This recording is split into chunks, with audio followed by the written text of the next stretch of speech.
नित्याची नखं वाढली ना की लगेच कापून घ्यावे लागतात, नाहीतर इतक्या जोरात करते ना काय विचारूच नका. म्हणून तिची नखं वाढली की मला टेन्शन येतं.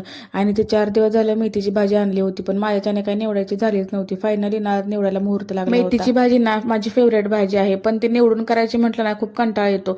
भाजी निवडायची म्हटलं ना की खूप बोर होतं. तुम्हाला काय वाटतं? आणि ते ना मी भाजीसाठी भरपूर सारा लसूण आणि शेंगदाण्याचं कूट घातलं होतं, कारण मेथीच्या भाजीला ना मला भरपूर शेंगदाण्याचं कूट घातलेली भाजी आवडते. आजकाल ना मॅडमना जेवायलाच नको असतं, त्याच्यामुळे हिला टेरेसवरती आणून कशा तर खेळात नादवून चारावं लागतं. आणि हिला चारता चारता माझा 1 तास कसा निघून जातो तेच कळत नाही. संध्याकाळच्या टायमिंगला ना आम्ही गेलो होतो नित्यासाठी टॉय खरेदी करायला. नित्यासाठी ना मी पहिल्यांदाच टॉयची खरेदी करणार होते, कारण ह्याच्या आधी मी त्याच्यासाठी काही टॉयज वगैरे घेतले नव्हते.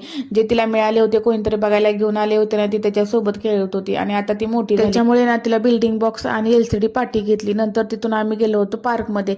तसं ना पार्क आमच्या इथे जवळ कुठं नाहीये, पण थोडासा लांब आहे, पण कधी तर आम्ही तिथं नित्याला घेऊन जातो. आणि ही रेल्वे दिसायला जरी छोटी दिसत असली ना, तरी त्याच्यात बसायला खूप पैसे होते बरं का. पाण्यातल्या गाडीत बसायचं किंवा रेल्वेत बसायचं काही नित्याचं वय नाहीये, त्याच्यामुळे आम्ही बघायचंच काम केलं. नंतर आम्ही घेतलं होतं आईस्क्रीम, आणि मॅडमचं बघा कसं आईस्क्रीम खायचं चालेल. सगळं ना आजकाल तिला तिच्याच हातात हवं. बाकी कुठल्या गाडीत नाही बसता आलं, पण त्या झोपाळ्यात मात्र नित्याने खूप एन्जॉय केलं. मॅडम त्या झोपाळ्यावरून उतरायलाच तयार नव्हत्या. मग तिथून गेलो हॉटेलला. दुपारी थोडं लेट जेवण झाल्यामुळे नाही तर भूक काय नव्हती, त्याच्यामुळे नित्यासाठी इडली घेतली होती आणि आमच्यासाठी नूडल्स घेतले होते. इकडच्या भागात ना हॉटेलमध्ये असं केळीच्या पानांवरती जेवायला वाढलं जातं. चला मग व्हिडिओ आवडला असेल तर लाईक करा आणि आपल्या चॅनलला फॉलो करायला विसरू नका.